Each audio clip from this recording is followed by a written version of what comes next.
Halo, selamat malam. Ketua KPU Republik Indonesia melontarkan pernyataan yang mengejutkan di penghujung tahun 2022 bahwa kemungkinan sistem proporsional tertutup diterapkan pada pemilu 2024 sambil mewanti-wanti agar para kandidat jangan buru-buru untuk pasang iklan dan baliho. Siapa tahu pemilu 2024 mencoblos partai bukan calon legislatif. Sontak saja pimpinan lembaga penyelenggara pemilu itu dikritik ramai-ramai. Ketua KPU offside mengomentari yang bukan kewenangannya. KPU seharusnya fokus saja pada aturan yang berlaku dan jangan tergoda kepentingan politik partai politik tertentu. Siapa untung sistem proporsional tertutup? Bersama saya Rifana Pratiwi akan membahasnya selama 1,5 jam ke depan dalam Political Show.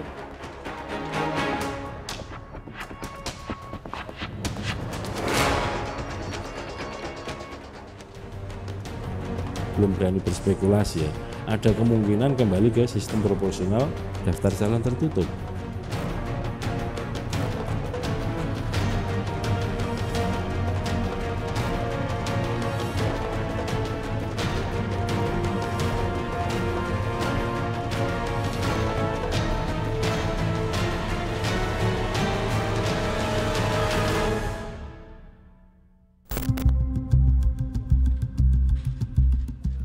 Bak kejutan di tahun baru, Ketua KPU RI Hashim Asyari mengejutkan publik dengan menyampaikan kemungkinan sistem pemilu 2024 mendatang berubah menjadi sistem proporsional tertutup.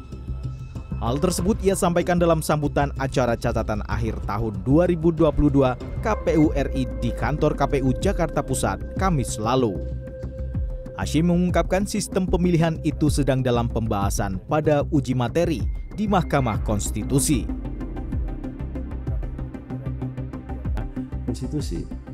Jadi kira-kira bisa diprediksi atau enggak putusan Mahkamah Konstitusi ke depan? Ada kemungkinan, saya belum berani berspekulasi ya, ada kemungkinan kembali ke sistem proporsional daftar calon tertutup. Maka dengan begitu menjadi tidak relevan. Misalkan saya mau nyalon pasang gambar-gambar di pinggir jalan menjadi nggak relevan. Karena namanya nggak muncul lagi di surat suara. Dan nggak akan nyoblos lagi nama-nama calon. Yang akan dicoblos hanya tanda gambar partai politik sebagai peserta pemilu. Sehingga dalam banyak diskusi sering kami sampaikan, kami berharap kita semua menahan diri untuk tidak pasang-pasang gambar dulu. Siapa tahu kemudian sistemnya kembali tertutup. Sudah lumayan kan belanja-belanja untuk pasang baliho, iklan-iklan, nggak tahunya namanya nggak muncul. Kemungkinan perubahan menjadi sistem proporsional tertutup itu menurut Hashim bisa saja terjadi. Ia mengacu kepada putusan MK yang mengubah sistem pemilu 2009 menjadi sistem proporsional terbuka. Maka dengan begitu Hashim menambahkan hanya keputusan MK yang dapat menutupnya kembali. Sontak saja, wacana untuk kembali ke sistem proporsional tertutup menuai pro dan kontra.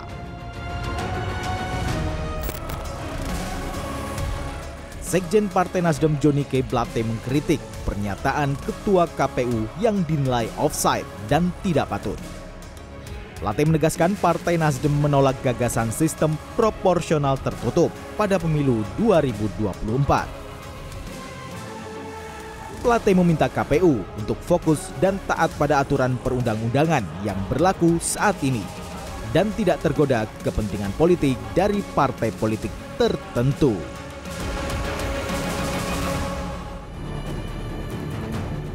Sementara Ketua Komisi 2 DPR Ahmad Doli Kurnia mengkritik Ketua KPU yang telah berbicara topik di luar kewenangannya. Menurut Waketum Golkar itu, KPU hanya lembaga yang melaksanakan undang-undang. Namun, ada saja partai politik yang mendukung wacana sistem proporsional tertutup. Sekjen PDI Perjuangan Hasto Kristianto mengungkapkan PDI Perjuangan mendukung sistem proporsional tertutup dalam pemilihan legislatif 2024. Menurut Hasto, sistem proporsional terbuka yang selama ini diterapkan telah menciptakan liberalisasi politik di Indonesia yang berdampak terhadap munculnya kapitalisasi politik, persaingan politik yang tidak sehat, hingga lahirnya oligarki. Sementara sistem proporsional tertutup menurut Hasto dapat memperbaiki kaderisasi di internal partai politik. Dia juga meyakini sistem proporsional tertutup akan menekan tingkat kecurangan pemilu.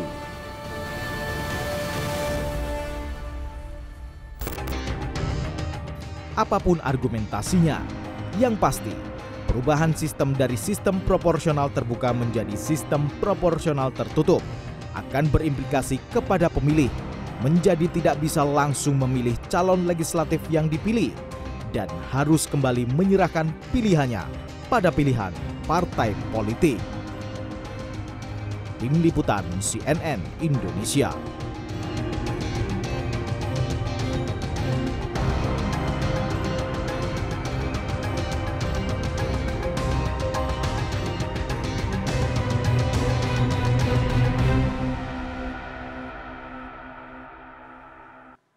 Terima kasih Anda masih menyaksikan Political Show dan kita masuk ke segmen Electionpedia. Pemilu 2024 berpeluang dilakukan dengan sistem proporsional tertutup atau rakyat mencoblos partai bukan calon legislatif. Sistem proporsional tertutup pernah diberlakukan di Indonesia sebelum pemilu 2004 pada saat Orde Baru dan juga 1999. Dengan sistem proporsional tertutup, masyarakat hanya memilih parpol atau partai politik yang berkontestasi dalam pemilu tanpa mengetahui siapa anggota legislatif yang akan mengisi kursi di parlemen. Hal ini dinilai kurang demokratis karena calon legislatif tidak langsung dipilih oleh rakyat. Dan berikut perbedaan sistem proporsional terbuka dan juga tertutup yang sudah kami rangkum dari Litbang CNN Indonesia. Kita lihat satu-satu.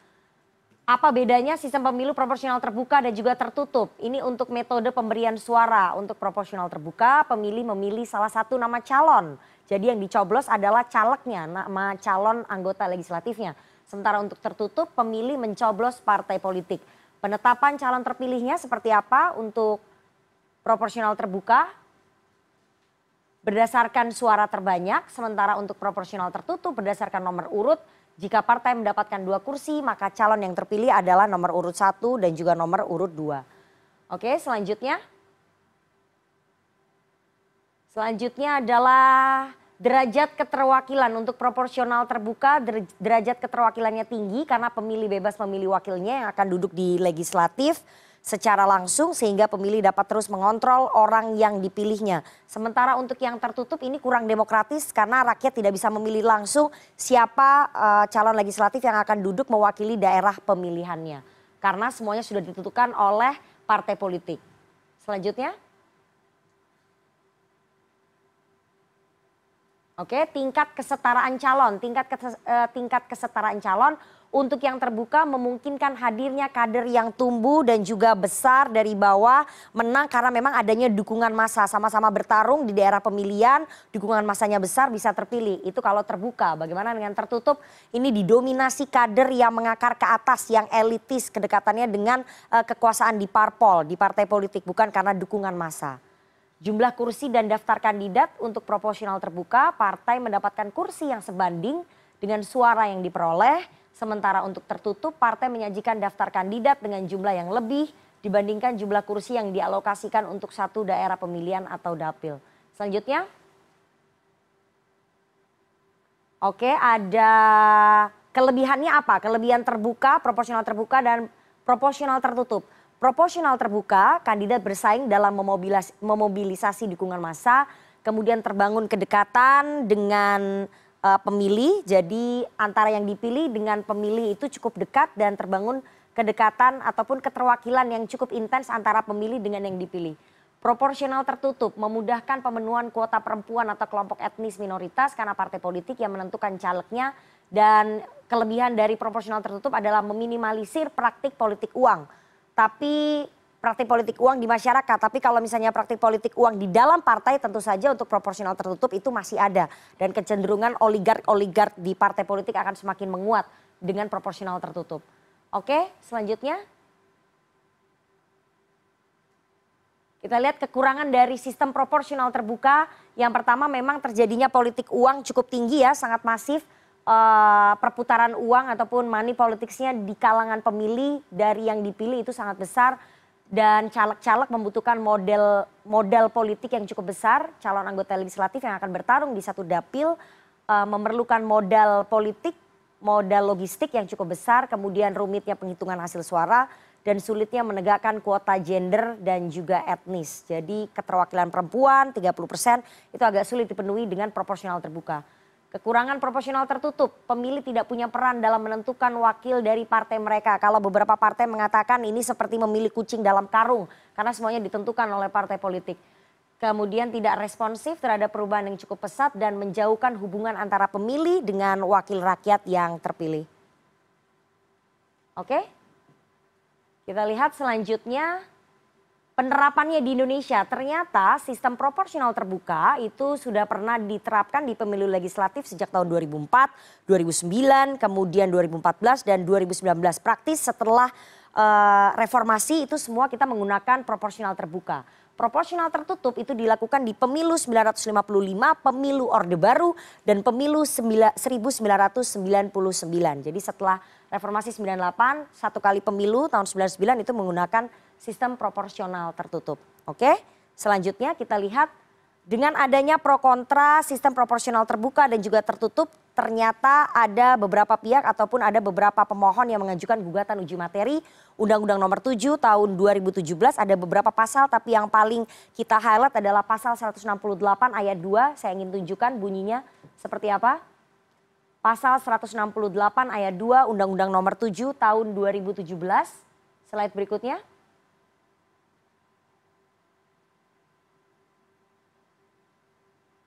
Oke. Poin gugatannya di pasal 168 ayat 2 menyatakan frasa terbuka pada pasal 168 ayat 2 Undang-Undang Pemilu bertentangan dengan Undang-Undang Dasar 1945 dan tidak mempunyai kekuatan hukum yang mengikat. Adanya frasa proporsional terbuka, nomor urut, nama calon dan calon terpilih berdasarkan perolehan suara terbanyak menunjukkan kekuatan perseorangan dalam proses pemilu. Ini gugatannya masih berjalan, nanti tanggal 17 Januari Mahkamah Konstitusi akan kembali bersidang untuk menentukan sistem pemilunya seperti apa, apakah proporsional terbuka atau tertutup. Kalau keputusannya ada di MK, bagaimana dengan DPR sebagai pembuat undang-undang dan yang akan bertarung pada kontestasi pemilu 2024, ternyata sikap partai politik di DPR terhadap sistem pemilu ini terbelah. Kita lihat keterbelahannya seperti apa sampai hari ini yang kita cek yang setuju sistem pemilu proporsional tertutup adalah PDI Perjuangan. Partai Gerindra ini belum mengeluarkan statement tapi beberapa informasi yang kami dapatkan ternyata Partai Gerindra tidak setuju dengan sistem proporsional tertutup. Jadi Gerindra per malam ini tidak setuju ya. Jadi yang setuju sistem pemilu proporsional tertutup hanya PDI Perjuangan. Sementara yang setuju sistem pemilu proporsional terbuka ini ada 8 partai, Nasdem, Golkar, Demokrat, PAN, PKS, PKB, P3 dan juga Gerindra. Itu adalah partai-partai, 8 partai versus 1 partai. Yang satu ingin tertutup, yang 8 inginnya terbuka. Sementara keputusannya ada di Mahkamah Konstitusi. Kemudian apa untung ruginya sistem proporsional terbuka dan juga tertutup? Kenapa PDI Perjuangan sangat menginginkan sistem proporsional tertutup diberlakukan sejak tahun 2012 dan apa kepentingannya? Apa kemudian kerugiannya bagi partai-partai dengan party ID yang rendah? Nanti kita akan bahas dengan para narasumber saya yang sudah hadir di studio. Tapi kita harus jeda terlebih dahulu. Jangan kemana-mana, tetap bersama kami di Political Show.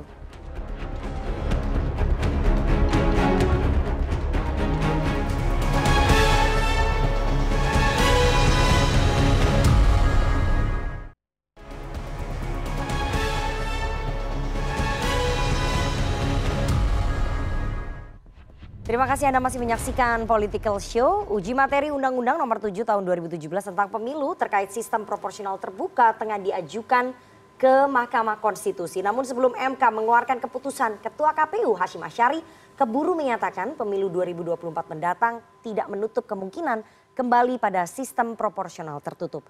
Dengan demikian masyarakat akan mencoblos partai bukan calon anggota legislatifnya. Sikap partai politik di parlemen pun terbelah. Mengapa? Aturan main sistem pemilu mesti diubah di tengah tahapan berlangsung. Malam ini kita akan membahasnya dengan narasumber yang sudah hadir di studio. Saya perkenalkan satu-satu dari yang paling kanan. Ada Mas Sururudin, kuasa hukum pemohon. Selamat malam, Mas Sururudin. Selamat malam, Mbak. Terima kasih sudah hadir. Ada politisi PDI Perjuangan, Bang Andreas Hugo Parera. Selamat malam, Bang Halo, selamat malam Nana. Selamat tahun baru semuanya. Selamat tahun baru. Ada Wasekjen Partai Nasdem, Willy Aditya. Selamat malam, Bang Willy, jauh-jauh dari Bandung. Ketua DPP. Oh, Ketua DPP Partai Nasdem. Oke, dikoreksi saya. Ketua DPP malam, Partai Nasdem. Selamat malam. Bang Willy dan pakar hukum tata negara Universitas Andalas, Daferi Amsari. Selamat malam Daferi. Malam Mbak Nana. Dan bergabung juga melalui sambungan virtual, ini anak-anak mahasiswanya udah Ferry kayaknya setia banget begitu lihat posternya Political Show langsung semuanya ikutan. Ada Badan Eksekutif Mahasiswa Universitas Andalas Padang. Selamat malam teman-teman dari Andalas. Terima kasih sudah bergabung, nanti bisa menanyakan kepada para narasumber ataupun berkomentar juga boleh, mengkritik juga boleh karena kalian yang jumlahnya 60% adalah pemilih terbesar pada pemilu 2024. Jadi kalau misalnya sistemnya tertutup, kalian cuma bisa nyoblos partai, gak bisa nyoblos caleg. Oke, nanti kalian bisa memberikan pendapat. Oke, langsung saja kita ke Mas Sururudin. Mas Sururudin, apa kemudian pertimbangan klien-klien Anda yang menjadi pemohon ya di Mahkamah Konstitusi untuk mengajukan gugatan uji materi Undang-Undang Nomor 7 Tahun 2017 tentang sistem proporsional terbuka? Pertimbangannya apa? Pertama, kita konsisten ya. Ini adalah pemilu adalah perintah dari konstitusi, sehingga semua jalannya proses pemilu ada partai politik dan orang yang ikut dalam partai politik juga harus tertib pada bangunan hukum adanya republik kita, yaitu konstitusi Undang-Undang Dasar 1945. Di bab utama dalam konstitusi dari bab 2, 3, 6 dan 7 itu dari MPR, ada presiden, wakil presiden, ada pemerintah daerah, ada pemilihan DPR, itu semuanya adalah sumbernya dari partai politik. Partai politiklah yang akhirnya menyaring anggota-anggotanya untuk hadir dalam pemilu, untuk menduduki jabatan-jabatan di pemerintahan dan DPR parlemen untuk bekerja demi masyarakat, sehingga semua pasal-pasal di dalam undang-undang pemilu juga harus sebangun dengan hal tersebut, sehingga kita mengajukan uji yang tadi diterangkan ada pasal 168 ayat 2 mengenai proporsional terbuka, itu juga intinya di situ adalah pesertanya partai politik dan turunan-turunannya, bukan orang, karena orang sudah diakomodir di Undang-Undang Dasar 45 yaitu melalui pemilihan DPD, Dewan Perwakilan Daerah. Sehingga kita melihat bahwa undang-undang ini yang kita uji itu bertentangan dengan pasal 1 ayat 1 Undang-Undang Dasar 45, yaitu bentuk negara kesatuan kita, di mana seharusnya pemilu itu menguatkan bentuk negara kesatuan, bukan hanya kedaulatan rakyat yang kita lulukan, tapi bangunan negara kita juga harus diperkuat. Baik. Jadi pemilu kembali ke partai politik. Partai politik. Oke, itu keinginan dari klien-klien Anda ya sebagai pemohon. Tapi pertanyaan saya, kenapa baru sekarang diajukan gugatan uji materinya di tengah ibarat pertandingan sepak bola, peluitnya sudah ditiup, tahapannya sudah mulai, tapi aturan mainnya mau dirubah. Kenapa baru sekarang? Karena sekarang lah mulai tahapan yang paling penting. Ada setahun utama, di situ kita bisa berpikir bahwa negara ini, para pemimpin kita di DPR dan pemerintah itu seharusnya bersama-sama mengontrol berapa tahun ke belakang apa hasilnya ini pemilu terbuka. Karena apa? DPR yang duduk sekarang itu tidak menghasilkan undang-undang yang benar-benar mempedulikan kita sebagai masyarakat biasa.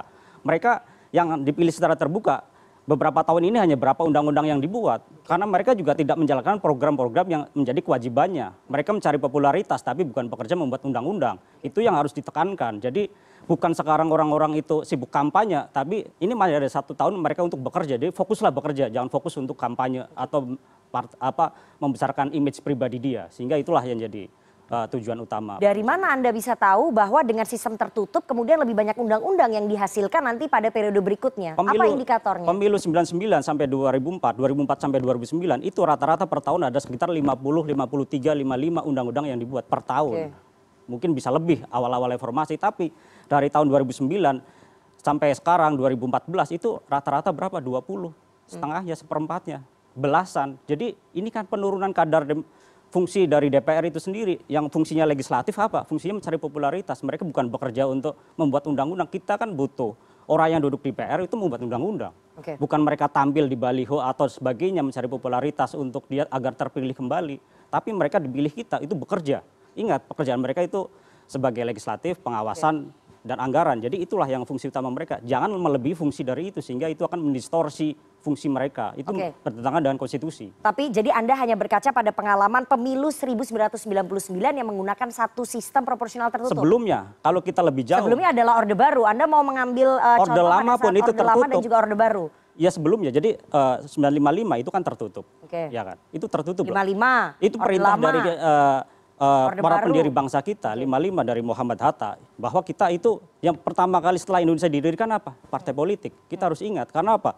Partai politiklah yang menyaring pemimpin-pemimpin kita, bukan orang tampil satu persatu. Sehingga apa? Negara kita sangat luas, jadi jangan terlalu liberal, harus ada sistem yang bisa menjaga kesatuan kita. Itulah pasal 1 ayat 1 Undang-Undang Dasar 45. kita harus bersatu. Bersatu apa? Bukan berpisah. Oke. Begitu. Oke, pemohon ataupun klien Anda ini memiliki legal standing nggak sih? Kita yakin sangat punya sehingga sidang dilanjutkan.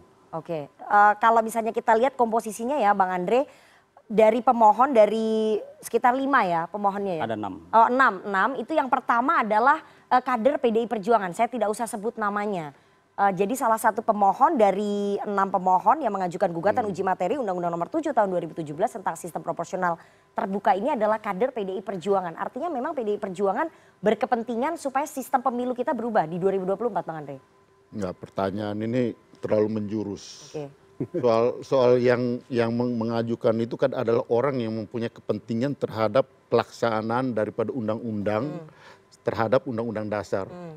Nah itu yang, dan di situ juga ada partai lain kalau tidak salah, ada Nasdem juga. Ini partainya. Nanti saya mau tanya ke Pak Willy. Kalau saya tidak mempersoalkan soal itu, yang penting ada legal standingnya atau tidak gitu. Oke. Nah tapi apa yang tadi disampaikan, sekarang kita bicara soal demokrasi ya.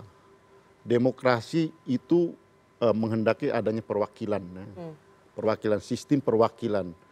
Soal merekrutmen politik itu adalah cara. Oke. Dan itu yang ditentukan termasuk pesan di dalam undang-undang dasar, kemudian diturunkan dalam undang-undang gitu. Dan bahwa di dalam sistem perwakilan itu bisa jadi perwakilan itu karena terpilih, juga bisa jadi karena melalui proses ya rekrutmen melalui partai politik atau ditunjuk. Oke. Itu sistem perwakilan gitu. Nah, apa yang disampaikan oleh rekan Sururudin tadi itu menunjukkan bahwa dan harus menjadi pertanyaan kita kembali, apakah keterpilihan itu menjadi cerminan dari keterwakilan gitu. Oke. Dan itu menunjukkan bahwa tidak selalu bahwa keterpilihan demokrasi, keterpilihan itu menjadi hal yang mewakili di dalam pelaksanaannya. Nah itu yang kritik-kritik yang berlangsung termasuk. Jadi ada, kenapa? Karena sistem politik, sistem pemilu itu pasti mempunyai poin positif dan poin negatifnya. Tadi Nana menjelaskan itu ada sisi positif, ada plus minusnya. Nah persoalannya sekarang adalah apa yang sudah kita pilih dalam konstitusi kita.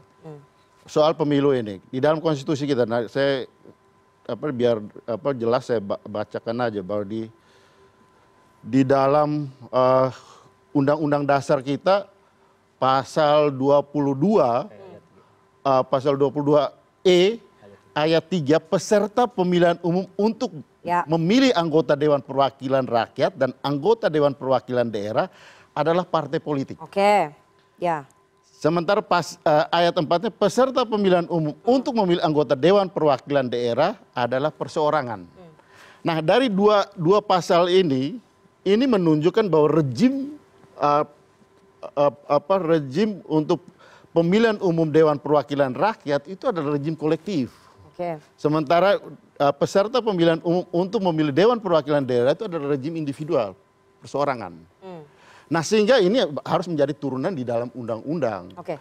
Nah oleh karena itu saya kira apa yang dilakukan oleh teman-teman ini adalah untuk mengembalikan pada rel undang-undang dasar itu. Dan gugatan atau judicial review ke MK adalah supaya MK memperhatikan suatu undang-undang itu sesuai dengan undang-undang dasar. Oke, tapi PDI Perjuangan memang sejak awal kita bicara soal berkepentingan ya. PDI Perjuangan berkepentingan soal konstitusionalitas. Oke, artinya PDI Perjuangan memang berkepentingan ingin ada perubahan sistem proporsional tertutup. Karena memang sesuai dengan jalur konstitusi gitu. Supaya kita kembali pada rel pesan yang ada di dalam konstitusi kita gitu. Itu yang paling penting Nana. Kenapa?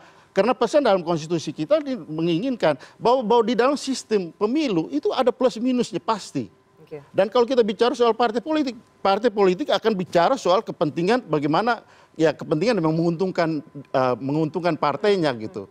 Pasti juga para politisi gitu. Akan bicara dari aspek bagaimana kepentingan saya terpilih atau tidak gitu.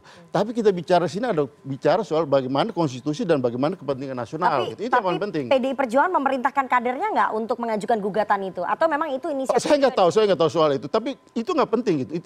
Yang penting adalah soal legal standingnya. Oke. Bahwa orang itu, karena dulu juga yang kalau tidak salah 2000 berapa itu juga yang menggugat. Sudah pernah ada 2 kali Betul. gugatan itu dan semuanya ditolak oleh MK. Semuanya MK memutuskan sistem proporsional terbuka. Yang tahun 2009 yang kemudian MK memutuskan seperti 2008 dan 2015. itu juga salah satunya adalah kader PDI Perjuangan. Tapi saya kira dalam hal ini kenapa? Karena mereka akhirnya orang-orang itu berbicara dari aspek sudut pandang masing-masing gitu kan. Nah kita bicara bagaimana mengembalikan pada real konstitusi, itu yang menurut saya itu yang paling penting. Dan PDI Perjuangan konsisten dengan itu gitu. Sehingga dari sejak Kongres ke-3, Kongres ke-4 itu kita selalu bicara bahwa untuk ya kembali pada real konstitusi yaitu proporsional. Oke, Daveri mengembalikan ke rel konstitusi. Padahal ini sistemnya, sistem proporsional terbuka ini sudah dipakai sejak 2004, 2009, 2014, 2019, 4 kali pemilu. Artinya apakah selama 4 pemilu itu kita tidak berjalan di rel konstitusi yang tepat? Saya pikir tentu boleh pendapat berbeda ya, tapi faktanya konstitusi kita selama 20 tahun reformasi, 20 tahun penyelenggaraan pemilu menggunakan sistem proporsional terbuka. Ya. Dan kalau ini dinyatakan inkonstitusional, tentu hasil kemarin inkonstitusional. Oke. Kalau alat ukurnya seberapa banyak hasil undang-undang yang dibuat, tentu saja nanti akan dipilih lembaga legislatif ketika masa pandemik, karena paling rajin tuh salah satunya. Nggak mungkin pandemik ini diulang, nggak mau kita begitu ya. Nah alat ukurnya betul-betul harus dilihat secara konstitusi. Misalnya di dalam konstitusi itu terang benerang ya ada 6 kata partai politik. Ke-6-6-nya tidak bicara soal konsep pemilu legislatif diserahkan kepada peserta. Dia hanya peserta. Tetapi kalau kita sandarkan misalnya ke pasal 1 ayat 2 soal kedaulatan rakyat, rakyat yang berhak menentukan siapa yang mau dipilih. Dan itu sesuai dengan pasal 22E soal azas-azas pemilu. Langsung, jadi mereka yang menentukan siapa yang mewakili dapilnya dan kenapa mereka memilih, karena faktor-faktor preferensi mereka masing-masing. Bukan preferensi ketua partai. Tertutup itu kan semua ditentukan ketua partai. Rezimnya oligarki partai politik melanggengkan kekuasaan ketua partai. Kalau mau meletakkan rakyat sebagai pemilih yang berdaulat, mestinya langsung. Juga bisa dilihat di prinsip penyelenggaraan pemilu pasal 3 Undang-Undang 7, yaitu prinsip keterbukaan. Kalau tertutup sudah pasti melanggar prinsip penyelenggaraan ini. Yang kemudian bagi saya juga bisa disesuaikan dengan pasal 28 bab hak asasi manusia, bahwa setiap orang katanya berhak memiliki kesempatan yang sama dalam pemerintahan. Dalam arti luas termasuk di DPR. Dengan kemudian melakukan tertutup, itu menutup kesempatan setiap orang untuk berpartisipasi yang sama. Jadi bagi saya tidak bisa diletakkan di konsep kesatuan karena itu model negara ya, bukan model pemilihan. Model kedaulatan yang dibicarakan di pasal 1 ayat 2 lebih cocok merepresentasikan apa maksud konstitusi dalam penyelenggaraan pemilu. Oke, jadi merenggut kedaulatan rakyat, Anda mau bilang gitu. Jadi kalau bicara proporsional tertutup, orang bahkan bicara begini, kalau demokrasi internalnya baik, oke lah, karena kader yang akan bersama-sama menentukan. Demokrasi internal kita didominasi oleh ketua dan sekjen. Nah, oleh karena itu ada penyeimbangnya. Ada penyeimbangnya yaitu bagaimana rakyat menentukan siapa yang duduk di parlemen. Sebenarnya konsep ini kan sudah diributkan di setiap pemilu. Debatnya masih sama. Bagi saya ada ketakutan partai besar untuk bertarung berimbang dengan partai menengah dan baru dalam merebut hati publik. Karena selama ini kalau kemudian ditentukan oleh ketua partai, rakyat bingung tuh.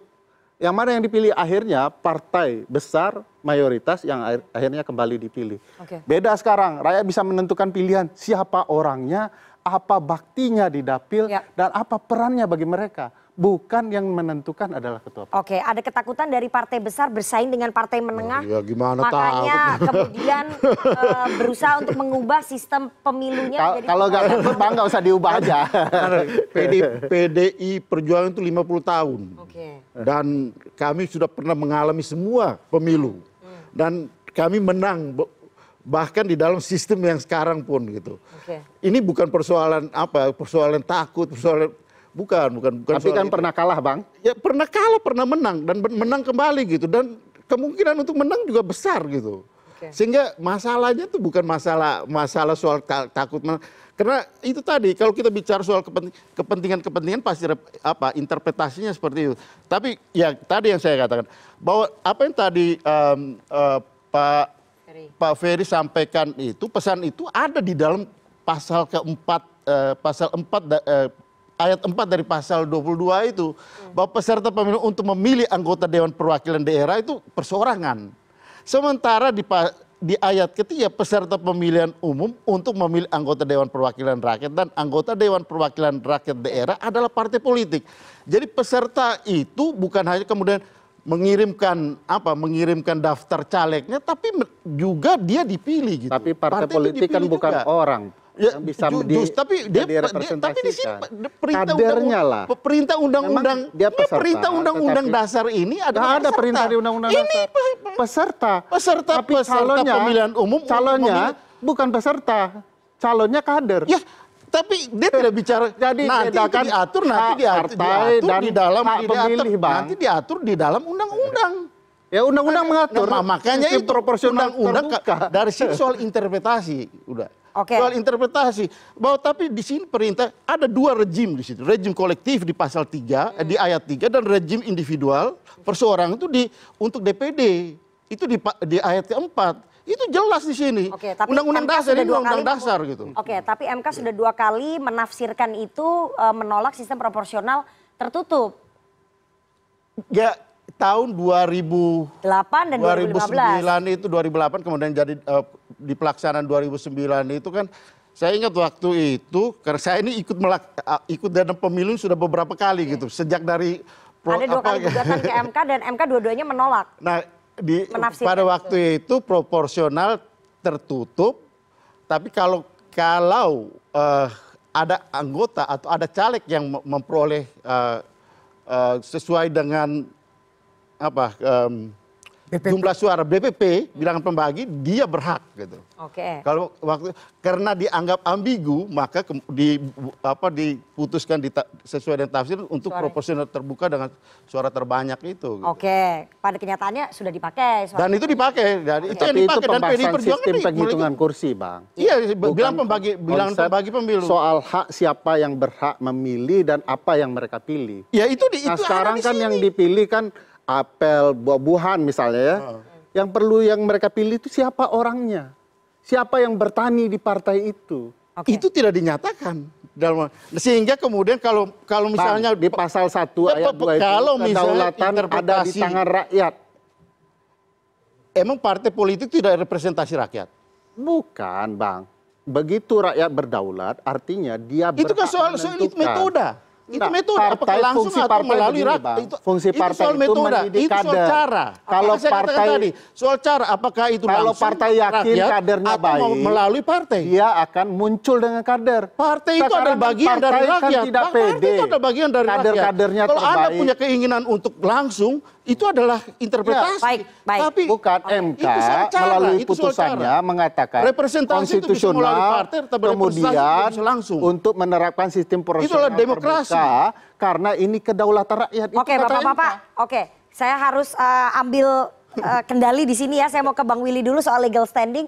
Bang Willy, ini selain PDI Perjuangan ada kader Nasdem juga yang mengajukan gugatan. Jadi dari 6 pemohon itu salah satunya adalah kader PDI Perjuangan dan salah satunya adalah kader Nasdem.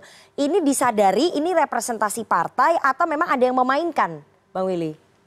Yang jelas Yono Supandi kader Nasdem yang expired. Jadi kadaluarsa. Kalau kadaluarsa itu kalau kita beli barang dimakan bisa keracunan, bisa mati kita. Ini artinya masih jadi kader atau enggak? Artinya kalau expired kan sudah tidak layak makan. Artinya yang bersangkutan sudah tidak memiliki hak mengatasnamakan Partai Nasdem. Apalagi sesuatu hal yang bertentangan secara fundamental prinsip bagi partai sendiri. Yono Supandi itu memang pernah menjadi kader Partai Nasdem. Tapi pasca Kongres 2019 Nasdem membuat sebuah peraturan partai semua anggota partai, fungsionaris dan pengurus partai harus melakukan registrasi ulang. Dan dia tidak registrasi ulang. Dan dia tidak memiliki KTA yang baru. Saya sudah memverifikasi itu dan membuat rilis kepada publik, yang bersangkutan sudah tidak menjadi anggota Partai Nasdem lagi. Karena sudah tidak tercatat di dalam nomor induk kepartaian Partai Nasdem. Tapi kok bisa mengaku sebagai Partai Nasdem, sebagai kader Partai Nasdem, Anda menilai ataupun menginvestigasi apakah ini ada yang memainkan atau memang seperti apa? Ya, kalau orang ngaku-ngaku boleh aja Lana. Tapi saya nggak mau berandai-andai. Karena berandai-andai ini dekat dengan pintu setan. Karena kalau tadi katanya kuasa hukum pemohon ini legal standingnya sudah memenuhi syarat semua. Ya, harusnya kalau itu mengatasnamakan Partai Nasdem, yang bersangkutan sudah tidak anggota Partai Nasdem, bukan hanya kader. Tapi yang bersangkutan sudah tidak anggota Partai Nasdem. Anggota Partai Nasdem berarti tidak berhak. Artinya itu sudah gugur dengan sendirinya. Itu yang pertama. Yang kedua adalah begini, nah. Saya ini Pak Kuasa Hukum kebetulan Wakil Ketua Badan Legislasi. Apa yang Anda sampaikan tadi itu sangat kontradiktif. Kalau Anda lihat produktivitas 2019-2024 ini kan masih tahun berjalan, 1,5 tahun lagi kan. Sudah 58 undang-undang Pak. Ya. Jadi hidup ini kalau dalam pepatahnya Bung Ferry ini sekali air besar, sekali tepian berubah. Jadi kenapa produktivitas 99-2004 itu tinggi? Karena waktu itu legislasi heavy Pak. Jadi sekarang parlemen itu ada tren barunya. Kalau belajar dari Bung Andreas itu, dari Bundestag itu namanya sekarang oversight heavy Pak. Jadi kan tugas dan fungsi parlemen itu 3. Tidak hanya legislasi, tidak hanya anggaran tapi pengawasan. Jadi undang-undang yang sudah dibikin itu memiliki kendala, aturan turunannya nggak ada, efektivitas pelaksanaannya bagaimana, aktor-aktor pelaksanaannya bagaimana, maka kemudian parlemen yang kontemporer, parlemen yang kekinian itu fungsinya adalah pengawasan. Yang kedua, Nana, ini kan berbicara tentang yang terbuka ini adalah spiritnya adalah representasi. Jadi secara historis, partai ini berulang kali digagalkan sebagai, digugat lah bukan digagalkan. Yang terakhir itu adalah pemberontakan Prancis 68. Bagaimana partai buruh Prancis yang berkuasa waktu itu dianggap tidak aspiratif oleh gelombang massa yang besar menggulingkan De Gaulle. Jadi partai kalau kita berdebat tadi itu memang di dalam relasi sosial yang kontemporer pasca runtuhnya tembok Berlin dan runtuhnya Soviet Union itu menjadi fasilitator. Jadi dia menjadi sebuah instrumen yang sangat terbuka. Jadi dia tidak terjebak dengan oligarki yang kemudian seperti lagu Iwan Fals di saat kita Orde Baru itu, wakil rakyat bukan kumpulan teman-teman dekat, apalagi sanak famili. Jadi kalau ini tertutup, nah inilah spirit saya aktivis 98 untuk kemudian memperjuangkan kita akan turut serta kembali di partai. ke Orde Baru. Bukan hanya itu, kita ingin representasi ini, anak petani dari Padang Panjang sana bisa jadi anggota dewan, anak tukang kayu dari Surakarta sana bisa jadi anggota dewan. Jadi prinsip keterbukaan itu adalah spirit demokrasi. Itulah representasi rakyat dan kedaulatan secara langsung. Nah, ketika harusnya kalau kita berbicara naskah akademiknya dari awal, itu adalah spiritnya bahkan lebih progresif. Waktu itu ada tawaran tentang distrik. Jadi kita nanti masuk ke situ soal distrik. Konsep-konsepnya adalah bagaimana kita tidak memundurkan demokrasi. Cukup sudahlah di zaman dahulu kita beli kucing dalam karung. Jangan kucing hitam, kucing putih ini, atau kucing belang. Kita harus kemudian memajukan kemudian prinsip-prinsip keterwakilan representasi ini dengan berbasiskan antroposentris. Apa yang Ferry bilang tadi, ini orang kadang-kadang nggak ada baktinya pada dapil, nggak ada perbuatannya, tapi karena itu perintah partai, komando partai harus dijalankan. Nah, jadi prinsip inilah demokrasi ini berjalan untuk kemudian proses kualitatifnya terus kemudian kita majukan, bukan kita mundurkan. Tahan dulu Bang Willy. Saya ingin tanya tadi soal legal standing, sudah dibantah oleh Bang Willy bahwa itu bukan kader Partai Nasdem lagi. Jadi apakah tetap memenuhi legal standing pemohon yang mengajukan gugatan? Jadi dia sebagai kader Nasdem, kita tidak tahu sejauh apa dia peranan dia di Partai Nasdem. Yang jelas dia menyerahkan ada kartu anggota dan pernah mencalonkan diri sebagai anggota DPRD dari Partai Nasdem. Mengenai kebijakan Partai Nasdem itu internal beliau, kita terima. Tapi dengan ada jawaban ini dan sudah dibantah bahwa yang bersangkutan bukan kader Partai Nasdem, apakah ini akan mengganggu ataupun mempengaruhi legal standing dari klien Anda sebagai Karena pemohon? kita mengajukan ini sebagai permohon di Mahkamah Konstitusi adalah sebagai perseorangan. Jadi kita juga sampaikan ke Pak Willy, dia sebagai perseorangan. Nah, berarti kalau sebagai perseorangan berarti lucu itu. tidak berhak menggunakan atas nama partai. Ini kemudian merusak Partai Nasdem.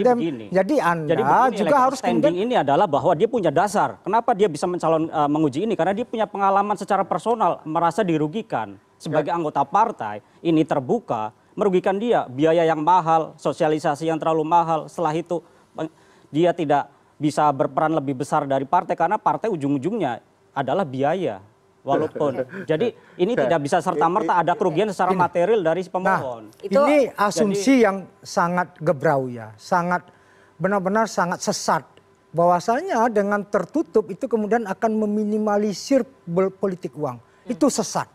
Gini, kalau toh politik uang ini kan cuma konversi dari proses pemilu sebelumnya yang menjanjikan, gue bangun masjid ya, gue bangun jembatan ya, gue bangun rumah ibadah ya. Nah proses ini kemudian karena uang lebih liquid, kemudian dia bergeser ke uang. Tapi dengan tertutup pun belanjanya akan dilakukan oleh nomor urut 1 atau 2. Jadi tetap aja ini tipuan saja, cuma kemudian hari ini kita makan Nana yang bayar ya, besok Ferry ya. Kalau ini enggak. Karena gua nomor 1, kata Bang Andras, gua aja yang traktir lu. Lu kan cuma sweetness saja gitu. Jadi inilah kemudian sweetness itu terjadi di mana-mana. Nah, ketika dia terbuka, everybody memiliki equal opportunity, equal right. Inilah kemudian bagaimana spirit Renaissance itu antroposentris. Maka kemudian kita harus berbicara tentang sejarah kepartaian. Partai ini bukan mesin yang mati begitu saja. Dia sebuah organisme yang berdialektika, beradaptasi dengan lingkungan. Oke, nanti kita akan bahas lebih dalam lagi tujuannya apa dan kenapa PDI Perjuangan ngotot sekali ingin proporsional tertutup dan kenapa Nasdem juga tetap ingin terbuka. Jangan kemana-mana, tetap bersama kami di Political Show.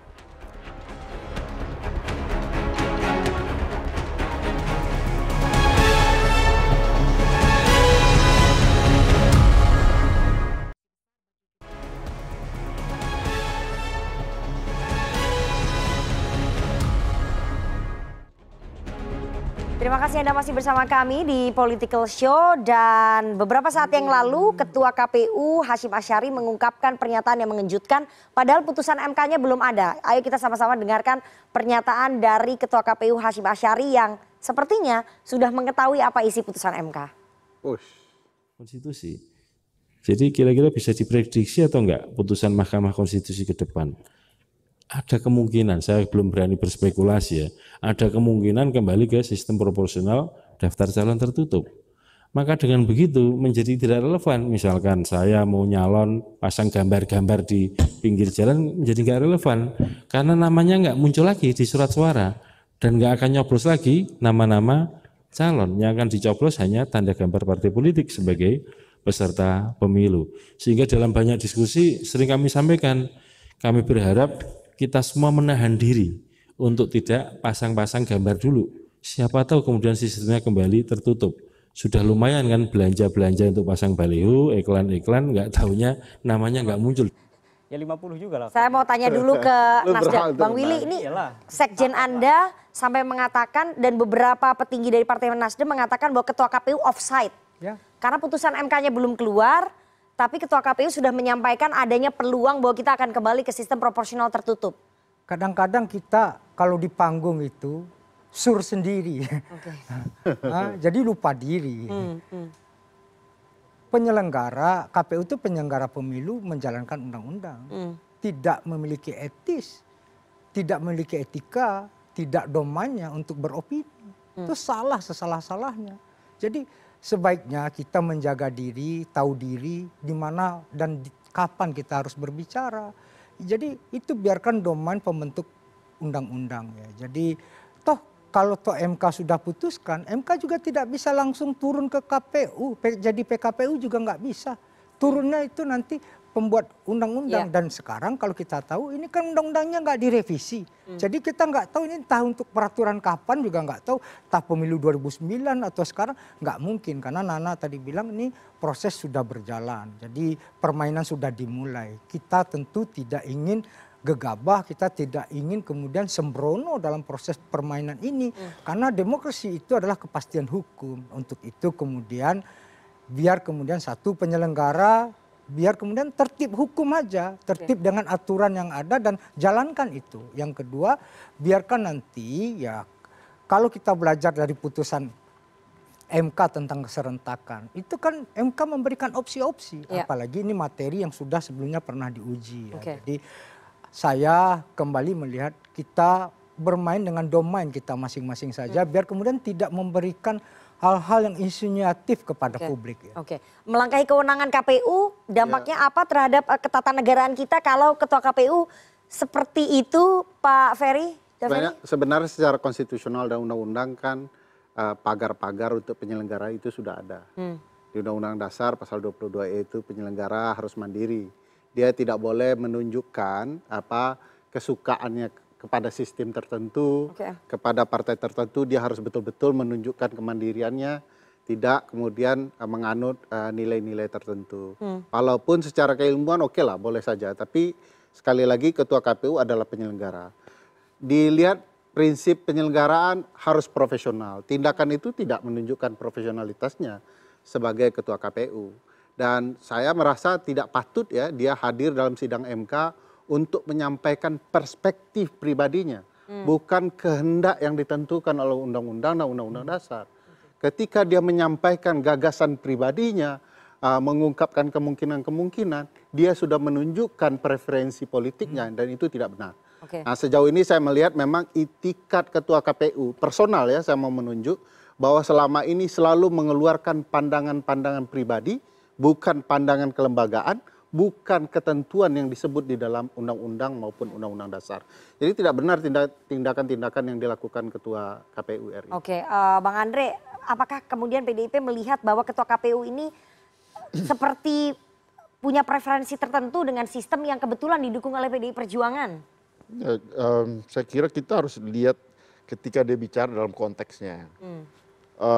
Saya sendiri tidak mengikut, tapi tadi saya mendengar penjelasan bahwa apa yang beliau lakukan itu di dalam satu forum hukum tata negara ya kalau tidak salah. Ya, tidak boleh kan, Bang? Ada dalam satu forum akademis lah, forum akademis dengan beberapa asosiasi ilmu politik Indonesia. Dia menyampaikan bahwa ada kemungkinan bahwa di dalam proses persidangan kan ada bisa putusan ya, bisa putusan tidak kan. Sehingga sebagai pelaku dia mereka harus mengantisipasi kemungkinan ini. Karena kalau ada perubahan kan kerja tambahan, kerja berat dan kerja tambahan lagi gitu kan. Dari sistem yang sudah ada. Karena yang sekarang kan yang dipersiapkan yang seperti ini gitu. Tapi kalau ada perubahan itu buat pelaku pelaksana dan pelaku penyelenggara dan kami sebagai pelaku juga harus mengantisipasi itu gitu. Jadi saya terus terang sebagai politisi saya berterima kasih terhadap apa yang beliau sampaikan gitu. Sehingga kita pun kemudian harus melihat karena kalau terjadi perubahan kami juga harus merubah pola strategi dan persiapan kampanye dan yang lain-lain. Tapi gitu. Itu menimbulkan kegaduhan. Enggak, kegaduhan itu kan soal interpretasi kita aja gitu. Bahwa keputusan MK itu harus independen. Bahwa yang bikin gaduh kan ya kita yang berdebat soal ini kan. Tapi kan KPU harusnya independen. KPU independen dia ngomong apa yang beliau sampaikan itu adalah kemungkinan bahwa di dalam suatu persidangan kemungkinan bisa diputuskan ya, bisa diputuskan tidak gitu. Saya tidak bicara soal kemungkinan saja ya. Dia kemudian mengatakan kemungkinan ada perubahan. Oleh karena itu jangan pasang spanduk dulu.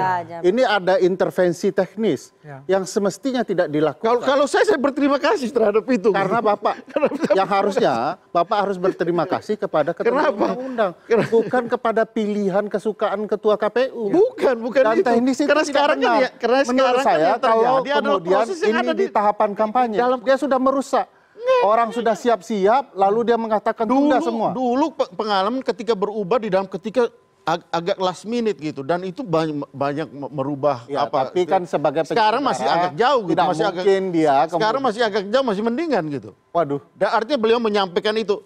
Artinya apa? Kan belum ada DCS, belum ada. Ya, belum Daftar ada caleg apa-apa. sementara, lebih baik itu, lebih Oke. baik itu, Nana. Nah. Sebagai saya Kita ini menjalankan undang-undang, Bang. Bukan menjalankan omongan ketua KPU. Bukan itu. Bahwa ini sekarang yang Dia terjadi. mengatakan yang terjadi bahwa sekarang jangan buat adalah spanduk dulu, Abang malah bersyukur. sekarang Kita tidak menjalankan omongan ketua KPU. Jangan terima kasih kepada dia. Kita menjalankan apa kehendak undang-undang. interpretasi Anda. Bukan interpretasi, Abang baru interpretasi Anda. Itu interpretasi Anda. Saya kan dalam pelaksanaannya, saya lihat, kalau misalnya terjadi perubahan, saya juga harus berantisipasi. Loh, Abang dong. percaya omongan ketua KPU atau Bukan undang-undang? saya percaya kok itu, tapi saya percaya Kalau apa Abang yang percaya undang-undang, akan diputuskan oleh siapkan apa yang MK. ditentukan undang-undang. Saya percaya apa yang akan diputuskan oleh MK. Oke, Pak Itu lebih Surudin. penting. MK sudah pernah memutuskan. Ya kalau itu kan soal interpretasi. Tidak soal itu. Mas- Bahwa kalau nanti kalau Sebentar, keputusan Bapak-Bapak. MK itu final binding itu Oke, aja Pak gitu. Surudin, kabarnya ketua KPU akan memberikan kesaksian, akan Iya. mengungkapkan kesaksian. Seharusnya tanggal 20 Desember kemarin Presiden, DPR, dan KPU sebagai pihak terkait itu harus hadir memberikan keterangan ke depan Mahkamah Konstitusi. Tapi Presiden dan pemerintah tidak hadir ataupun DPR juga tidak mengirimkan wakilnya untuk memberikan keterangan padahal itu perintah Mahkamah Konstitusi. Oke. Jadi KPU harusnya siap memberikan keterangan karena Presiden dan DPR belum sehingga ditunda. Mungkin pernyataan dia adalah jawaban yang harus diberikan di depan Mahkamah Konstitusi. Menurut saya begitu. Jadi menurut saya pernyataan tersebut hal yang sangat biasa yang seharusnya diberikan di depan Mahkamah Konstitusi. Oke, DPR tidak mengirimkan perwakilan, Bang Andre, Bang Willy. Kan harusnya DPR sebagai pihak yang berkepentingan sebagai pelaku di pemilu itu juga memberikan kesaksian ke MK gitu. Satu, kami sedang reses. Tapi hari ini seperti infografis yang Rifana sampaikan tadi, hampir bisa dipastikan 8 fraksi akan menolak ini. Oke. Jadi ini gelombang besar yang kemudian sebangun dan sesuai dengan aspirasi publik. Sebenarnya yang harus kita letakkan adalah KPU itu domainnya teknis penyelenggaraan. Domain undang-undang itu adalah domain pembuat undang-undang. Jangan kemudian ini overlapping ya. Jadi kita sebelum ada keputusan perubahan segala macam tetap stick, taat, patuh kepada undang-undang yang berlaku. Itulah ekspresi warga negara yang baik, yang taat konstitusi, taat undang-undang kepada negara berdemokrasi ya. Jangan kemudian ini bukan like and dislike ya, bukan subjektivitas kita bernegara berbangsa ini. Kalau seperti ini wild west ya. Jadi siapa yang pistolnya paling gede, siapa balungnya paling besar, dia kemudian akan berkuasa, tidak ya. Ini kan bukan barbarisme ya. Ini adalah sebuah proses yang berjalan yang diatur oleh sebuah mekanisme yang bernama undang-undang. Jadi saya melihat tadi apa yang Ketua KPU sampaikan, kalau seseorang sudah disumpah menjadi pejabat publik, menjabat lembaga tertentu, maka kemudian jalankan itu berdasarkan apa yang menjadi domain dia. Tidak kemudian menari-nari, tidak kemudian melenggak-lenggok untuk kemudian dia menjadi pengamat kah atas nama dasar akademik kah, itu berbeda. Jadi sekali lagi ini adalah proses taat kepada undang-undang yang ada. Oke, Bang Andre, kalau memang PDI Perjuangan sangat konsisten ya menyuarakan sistem proporsional tertutup sejak tahun 2012, 2017, kenapa tidak bertarung kemarin pada saat ada upaya legislasi di revisi Undang-Undang Pemilu? Kan bisa Nggak ada revisi kemarin. Ya PDI Perjuangan kan bisa melobi fraksi-fraksi partai lain untuk kemarin kan melakukan sudah kita revisi. sepakati bahwa tidak ada revisi. Makanya karena harus ada perubahan dilakukan melalui Perpu kan. Itu aja sebenarnya. Jadi karena nggak ada revisi makanya PDI Perjuangan Nggak ada. gugatan ke MK. Ini kan karena ada gugatan dan kebetulan sama gitu satu alur dengan apa. Kembali pada tadi yang disampaikan soal ketua KPU, saya kira lebih fair kalau ketua KPU-nya juga ada dan menjelaskan. Kita sudah mengundang, yang saya menjelaskan. harus disclaimer. Karena saya lihat tadi artinya apa yang beliau jelaskan, beliau menyampaikan apa di dalam suatu forum akademis yang berkait bahwa kemungkinan yang bisa saja terjadi gitu, bisa saja terjadi. Kemudian ya diinterpretasikan dengan ya tadi teman-teman menyampaikan dan para pimpinan termasuk di DPR sendiri. Kalau saya sih lihat sebenarnya biasa-biasa aja gitu. Nanti kalau MK putuskan ya baru itu jadi definitif kan. Saya mau respon Ketua KPU itu pernyataannya jelas bermasalah. Kenapa? Yang harus dia jalankan adalah putusan MK yang berlaku saat ini. Tidak putusan MK yang akan datang, yang belum jelas itu. Oleh karena itu, sebagai pimpinan lembaga, penyelenggara pemilu, warga negara yang baik, dia harus mentaati putusan yang saat ini dinyatakan konstitusional. Pernyataan dia tidak hanya melanggar etik, juga menerabas konstitusi. Oke.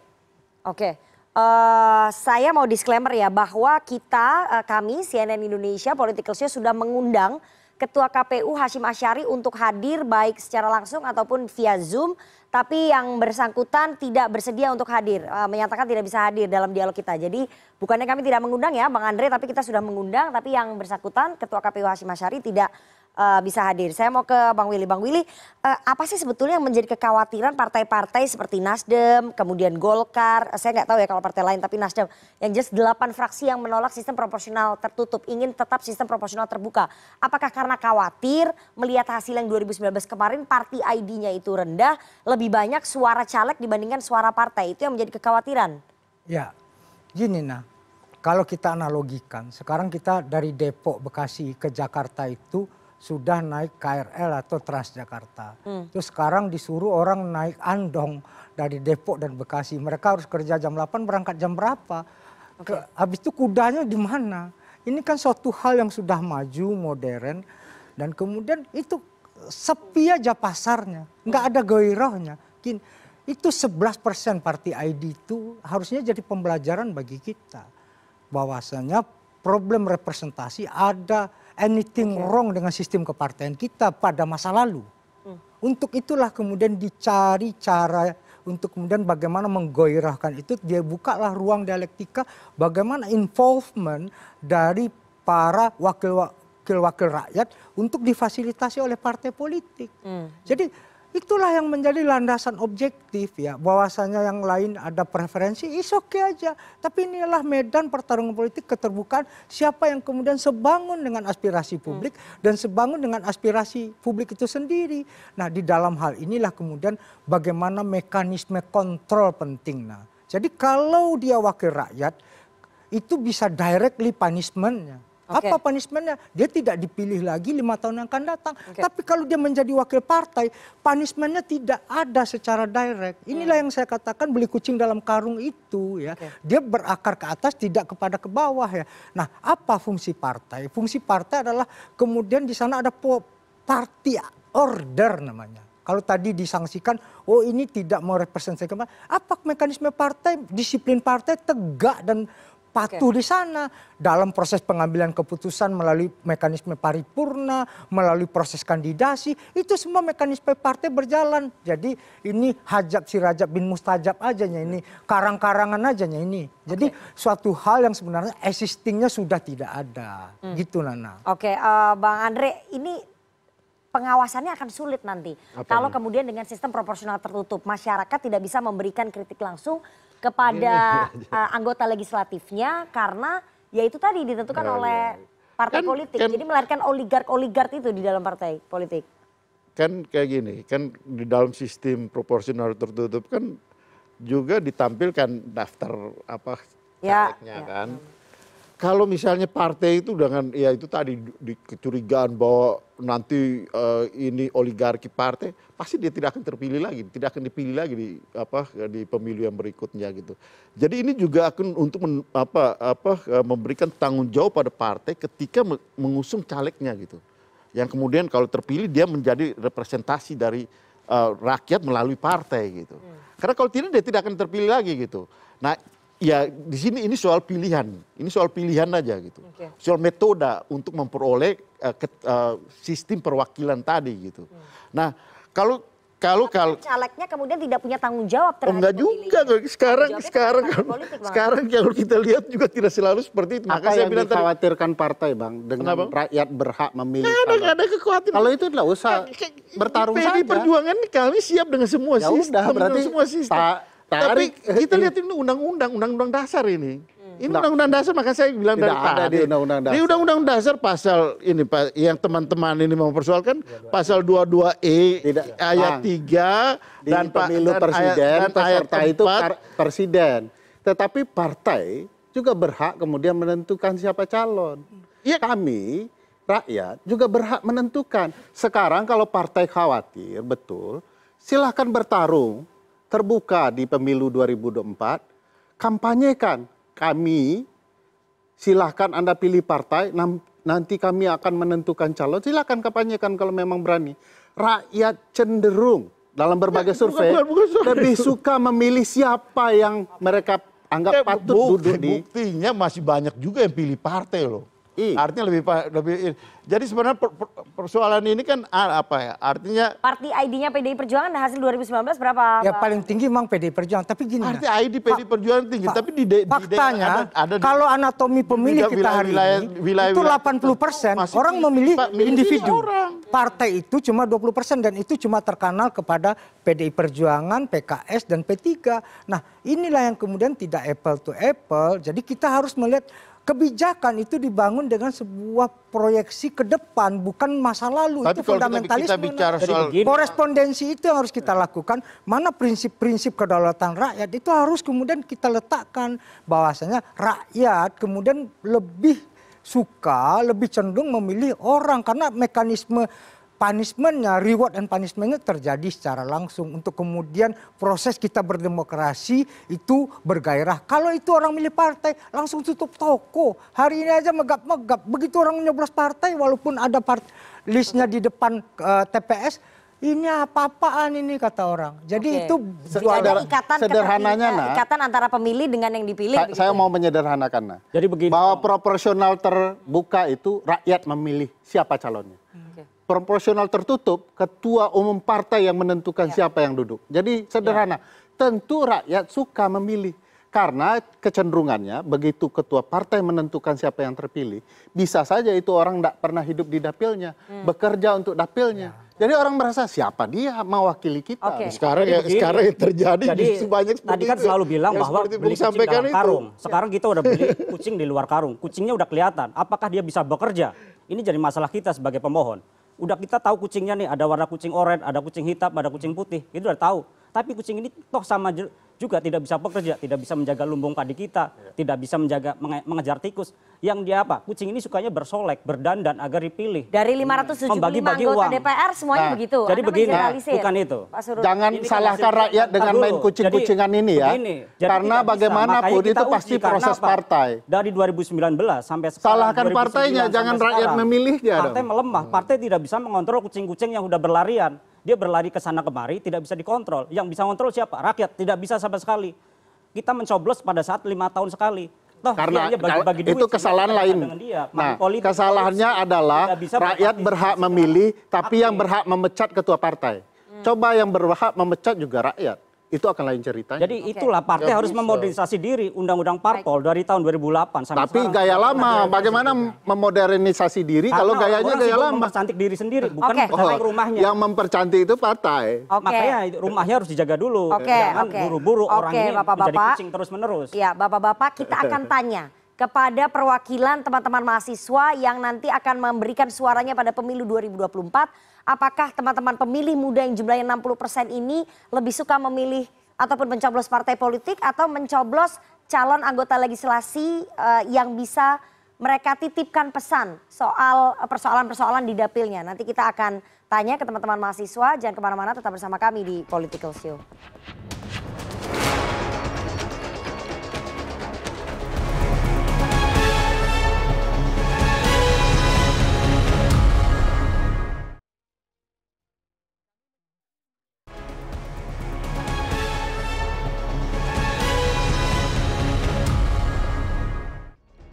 Terima kasih Anda masih menyaksikan Political Show dan kita akan langsung bergabung bersama dengan teman-teman Badan Eksekutif Mahasiswa Universitas Andalas Padang. Saya akan tanya perwakilan dari teman-teman pemilih muda.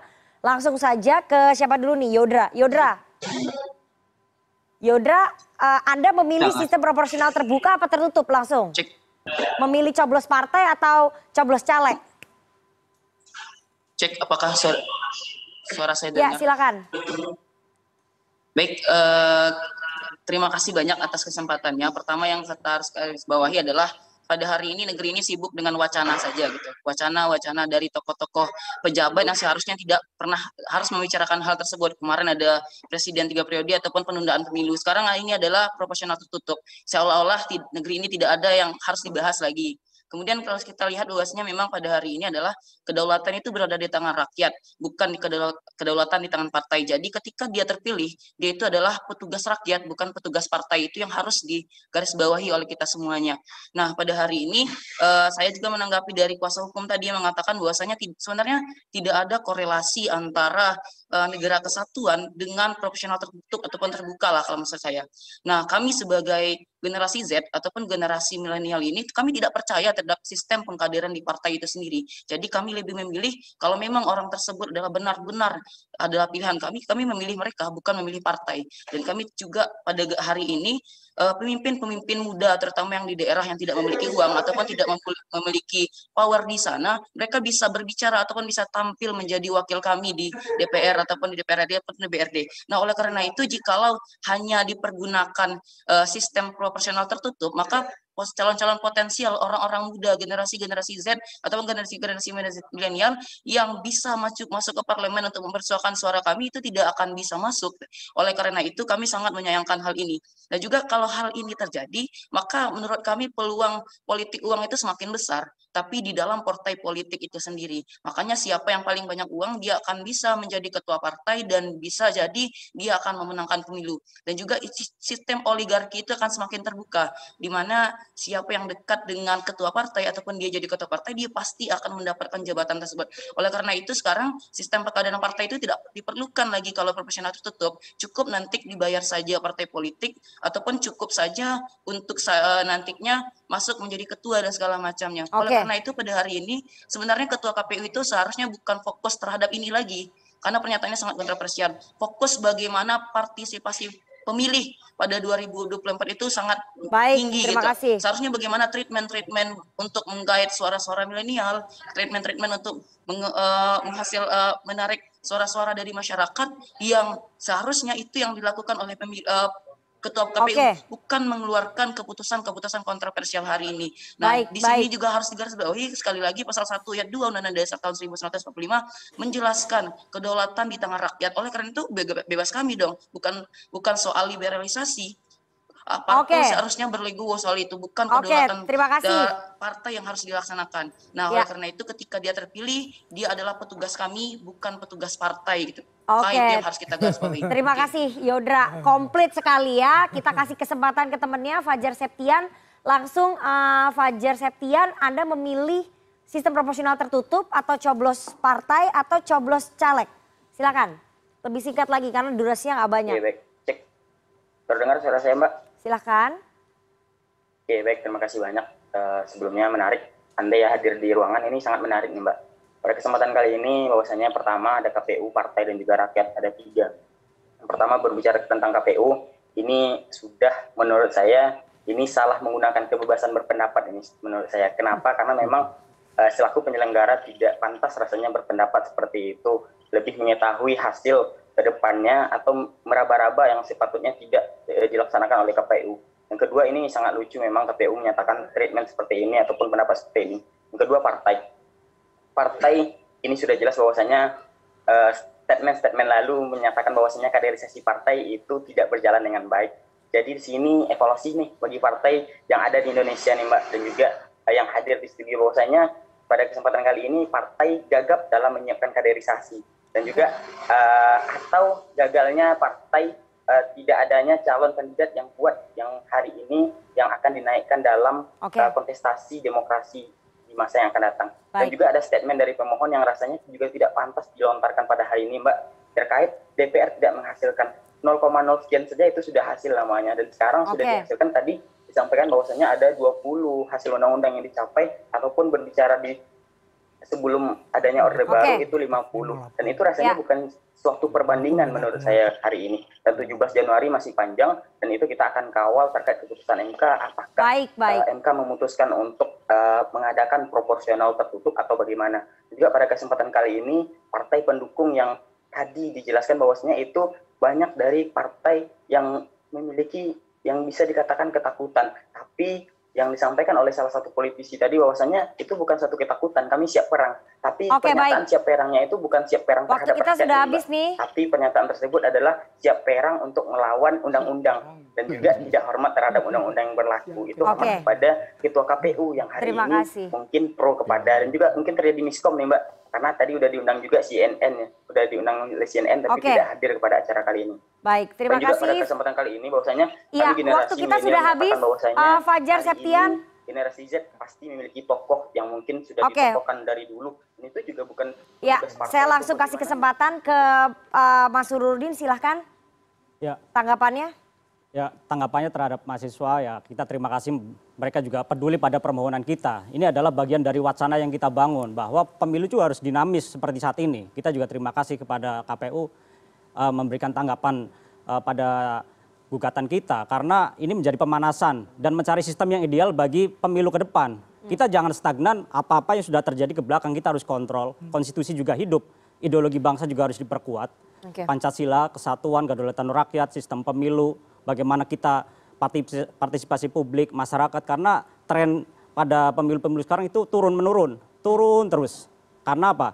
Karena kurangnya peran partai politik, sehingga justru seharusnya partai politik terima kasih kepada permohonan kita, karena kita ini menguatkan sistem partai politik, bukan sistem perorangan. Jadi mereka harus terima kasih dan mendukung kita. Oke, Bang Andre, tadi dikatakan oleh teman-teman pemilih muda ataupun generasi Z bahwa mereka tidak percaya dengan sistem kaderisasi di partai. Dan mereka tetap ingin, iya tadi kan dikatakan bahwa ya kami di PDI Perjuangan kami melakukan kaderisasi. Kami melakukan kaderisasi. Kalau partai-partai yang lain tidak melakukan kaderisasi itu salah mereka gitu. Karena terbukti kader-kader PDI Perjuangan bagaimana ya memenangkan kontestasi dan melaksanakan pemerintahan yang berjalan sekarang. PDI Perjuangan melakukan kaderisasi di partai dan kami juga bahkan mempunyai sekolah partai. Dan itu berjalan secara berjenjang gitu, ada kader pratama, ada kader utama. Jadi soal kaderisasi itu harus dilakukan. PDI Perjuangan bukan partai fans club yang sekarang ya lebih banyak ya orang datang ke partai karena ada artis di situ, karena ada artis yang jadi atau ada ada uangnya di situ. Jadi memang kita membangun suatu keyakinan ideologis.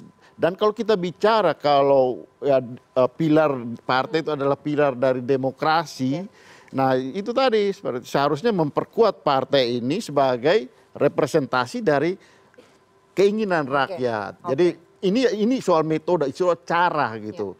Karena dengan sistem perorangan itu juga kemudian juga berbahaya terhadap demokrasi itu sendiri gitu. Karena disitulah tidak adanya kolektivitas di dalam menopang demokrasi itu sendiri gitu. Oke, Bang Willy, dampaknya apa dengan sistem proporsional yang sekarang sedang diuji di Mahkamah Konstitusi? Apakah partai-partai nanti siap untuk menolak? Ya, gini, biar saya sepakat pendapat dengan Bang Andreas. Kita harus berpikir ini bukan benar salah. Biar publik juga terdidik dalam ini. Ini berbicara tentang mana yang kompatibel dengan situasi zamannya. Mana yang kemudian sebangun dengan aspirasi yang berkembang. Ya. Itu yang pertama. Yang kedua apa yang dibilang oleh Mas UU tadi, itu angka partisipasi paling tinggi justru di masa otoritarian. Jadi terbalik. Ya. Jadi jangan kemudian menggunakan dalil-dalil, kalau tertutup partisipasinya tinggi. Jangan, itu omongan yang tidak memiliki basis historis dan fakta yang ada. Justru lebih banyak partisipasi pemilih pada saat sistem proporsional terbuka kan? Bukan, tertutup. Karena itu mobilisasi, karena otoritarian ya. Itu bukan tertutup maksudnya, otoritarian. Jadi kalau yang terbuka, apalagi yang seperti ini, demokrasi kita yang terbaru adalah demokrasi deliberatif. Apa itu demokrasi deliberatif? Multi-stage actor. Jadi tidak hanya dominasi partai semata-mata. Tapi kemudian apa yang disampaikan oleh teman-teman mahasiswa tadi, ada kehendak rakyat yang kemudian juga harus diakomodir oleh partai. Di sanalah kemudian partai akan menjadi lebih kaya. Partai tidak menjadi dominasi keluarga oligarki tertentu. Tapi partai kemudian mengkoreksi diri. Partai kemudian hadir sebangun dengan aspirasi publik yang berkembang. Di sanalah kemudian partai tidak kehilangan kedaulatannya kok. Enggak, kita sadar diri justru. Nah, saya sebagai petinggi partai disuruh milih untuk pribadi, lebih bagus tertutup, tapi kita berpikir tidak pribadi, tidak subjektif, tapi kita berpikir untuk kemajuan demokrasi Indonesia. Terakhir, udah Ferry, dampaknya apa kalau misalnya sistem pemilunya dirubah di tengah tahapan pemilu yang sudah berjalan? Ya, dampaknya tentu akan luar biasa kepada publik, ya, bahwa sebelumnya publik bisa menentukan siapa dipilih, sekarang logo partai, gitu ya. Mereka tidak bisa menentukan siapa yang akan duduk di kursi mewakili daerah mereka. Akibatnya mereka tidak akan kenal dengan siapa yang merepresentasikan mereka. Tentu akan ada jembatan aspirasi yang putus. Dan itu bagi saya tidak sehat bagi demokrasi. Kalau soal tren partai di seluruh dunia, menurut penelitian Marcin Walecki, menurun. Di Indonesia di angka yang jauh lebih baik daripada Eropa. Jadi nggak tepat itu ceritanya begitu. Jadi kalau kemudian kita mau melihat partai mau berkembang, terbukalah. Ya. Termasuk juga menentukan, membiarkan rakyat menentukan pilihannya. Agar kemudian kader juga berkembang. Jangan takut dengan artis, influencer, yang lain. Kader juga harus memajukan kadernya supaya dekat dengan konstituen. Nah, ini kan pilihan-pilihan partai-partai baru untuk berkembang, menimbulkan persaingan yang sehat. Sah-sah saja kemudian rakyat menentukan siapa yang duduk tanpa melihat siapa ketua partai. Tapi melihat siapa yang bekerja untuk mereka. Tapi kita belum tahu hasilnya seperti apa karena keputusan MK masih ada beberapa waktu ke depan ya. Akan ada sidang Mahkamah Konstitusi tanggal 17 Januari tentang gugatan uji materi Undang-Undang Nomor 7 tahun 2017 terkait dengan itu tadi ya, sistem proporsional terbuka. Kita lihat nanti apa keputusan MK. Dan setelah ini kita ingin dengarkan sentilan-sentilan dari teman-teman komisi.co, teman-teman komika soal apakah mereka akan lebih suka memilih ataupun mencoblos partai politik atau calon anggota legislatifnya. Tapi kita harus jeda terlebih dahulu. Jangan kemana-mana, tetap bersama kami di Political Show.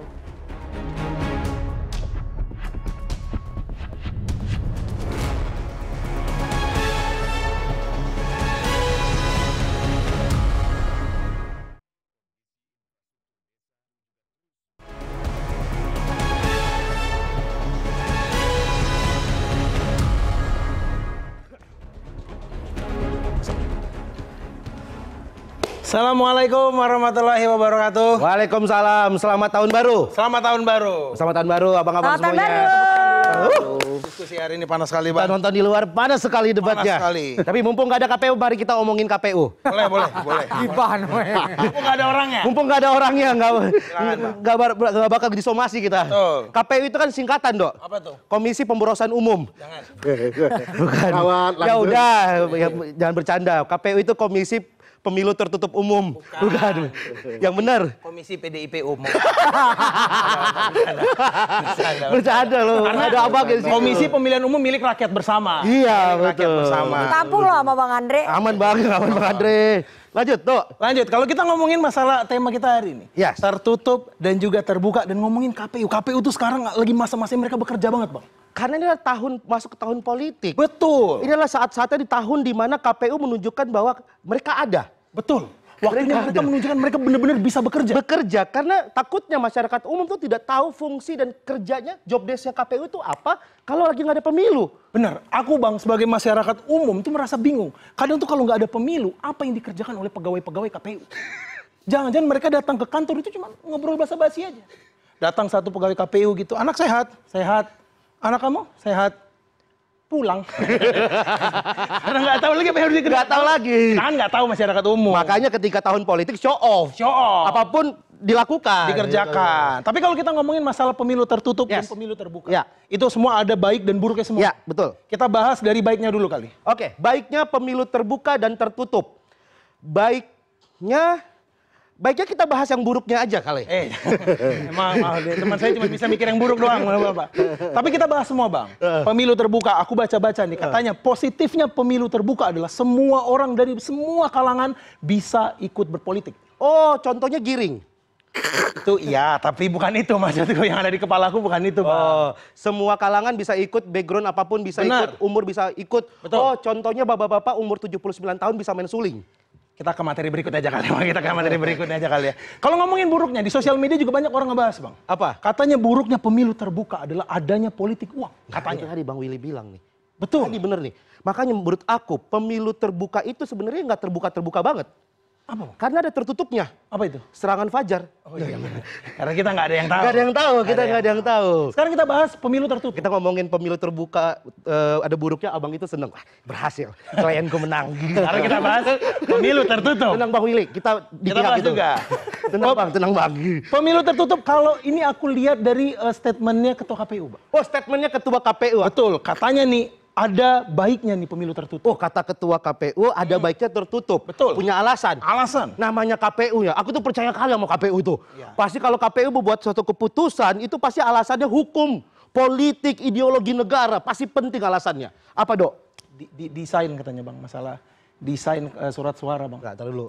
Desain. KPU pengen ngubah terbuka ke tertutup karena Desain surat suara.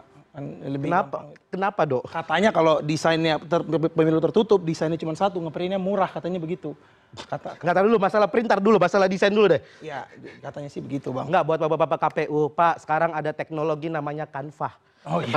Nggak perlu capek-capek ngedesain, Pak. Lagian sewah apa sih lembar suara itu? Iya, itu cuma kertas putih, ada foto-foto doang. Iya, betul. Itu nggak perlu pakai Photoshop, pakai Microsoft Word juga bisa, Pak. Iya, benar. Nggak usah dijadiin alasan kalau nggak mau kerja, Pak. Gitu loh. Ya, masalah print. Apalagi printer, ya Allah. Lebih murah katanya, Bang. Makanya bapak-bapak kalau pengen ngeprint jangan pakai tender, mahal. Oh. Ada loh print-printan murah loh. Aku di Jogja ada, Bang. Print-printan di Jogja aku ngeprint skripsi cuma Rp500 per lembar. Sama laminati. Bisa tuh kayaknya, Bang, dipakai itu. Tapi jangan gitu. Nggak, masalahnya kalau bapak-bapak KPU ngeprintnya di pinggir jalan, kau bayangin bapak-bapak KPU, ketua KPU subuh-subuh datang ke tukang printer. Oke. Pak, mau ngeprint. Colok aja sendiri, Pak. Dia colok sendiri, satu jam nggak selesai. Oke. 3 hari nggak selesai. Bener. Seminggu nggak selesai. Ditanya, Bapak ngeprint berapa lembar? Dijawab, 900 juta lembar suara. Oh, iya. Itu toko printer ditutup. Ganti di toko lato-lato. Lebih untung itu sepertinya. Lebih untung main lato-lato daripada ngeprint lembar suara. Masuk akal. Tadi kita udah ngomong baiknya menurut KPU. Sekarang kita bahas buruknya. Kalau di sosial media orang banyak bilang buruknya pemilu tertutup itu adalah kayak beli kucing dalam karung. Oke, itu istilah dari mana, Dok? Jadi zaman dulu itu, Bang, ada seorang pria beli kucing dalam karung. Nyampe rumah itu yang ada pas dibuka adalah isinya musang. Musang. Nah, itu yang ditakutkan oleh masyarakat kita. Oke. Takutnya mereka tuh udah milih partai. Mereka pengen Pak Yanto jadi wakil daerah mereka. Iya. Tapi pas partainya menang, yang jadi wakil daerahnya malah musang. Kan kita nggak tahu ya. Betul. Kita kan nggak tahu, Pak. Data musang yang kepilih. Benar. Tapi kan klien Bapak kan bukan musang ya. Betul, jadi masih aman harusnya. Masih aman harusnya. Harusnya aman. Lagian kita sebenarnya nggak masalah. Mau terbuka, tertutup. Itu kan opini. Betul.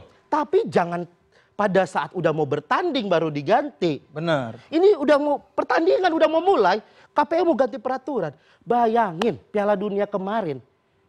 Argentina udah mau kick off lawan Prancis. Tiba-tiba FIFA bikin peraturan. Pertandingan final pada hari ini pakai peraturan basket. Kaget. Messi masa tendang penalti pakai 3 point. Iya benar, pasti Kan kaget. orang kaget doh. Betul. Kalau gitu ya udah terakhir aja dari kita nih Bapak-bapak. Pemilu terbuka atau pemilu tertutup? Intinya berubah secara tiba-tiba itu emang udah jadi kebiasaan pemerintah kita. Betul. Kalau katanya sih itu demi kebaikan bersama. Oke. Tapi kita masyarakat tahu apa? Jangan-jangan hanya kepentingan untuk pihak sana. Nama saya Aldo. Dan saya Gian. Selamat Terima malam. kasih. Oke, mantap banget sentilannya dari teman-teman komisi.co, Gian dan juga Aldo. Semoga ini didengarkan ya oleh hakim-hakim MK yang mungkin nonton pada malam hari ini. Dan tadi sentilan-sentilan dari teman-teman komisi.co sekaligus menutup dialog kita pada malam hari ini. Saya mengucapkan terima kasih kepada para narasumber yang sudah hadir di sini. Ada Mas Sururudin, kuasa hukum pemohon, politisi PDI Perjuangan, Bang Andreas Hugo Parera. Kemudian ada Ketua DPP Partai Nasdem, Bang Willy Aditya, Bang Ferry Amsari, pakar hukum tata negara Universitas Andalas. Dan kita ketemu lagi hari Senin depan jam 20.30 waktu Indonesia Barat. Saya Rifana Pratiwi pamit, selamat malam dan sampai jumpa.